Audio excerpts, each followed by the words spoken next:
One of the greatest resiliency factors in the research is actually relationship between child and caregiver. When a caregiver feels like I can barely get up in the morning myself, I am grieving, I cannot get out of this mud, yet I have this small being in front of me who needs me, how do you balance those needs, right? I think the resiliency factor kicks in that you have to give yourself permission to be authentic and real.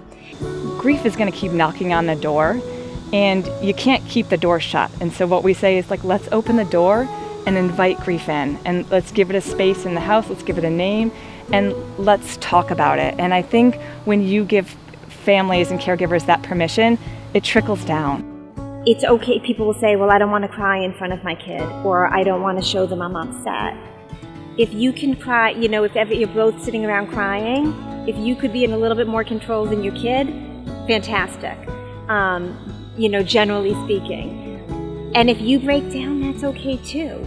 There's so much stigma in this country around talking about death, so we can model language to be able to model that it's okay to show emotion. But what would be hard about that is doing that without talking about it.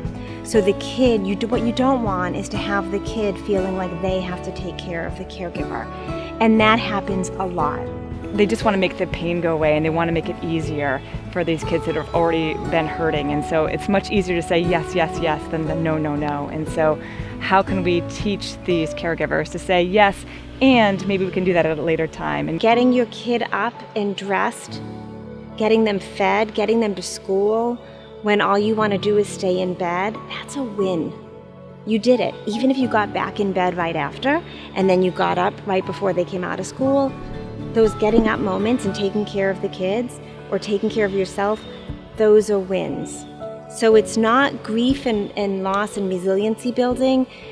They happen over time, but they also happen moment to moment.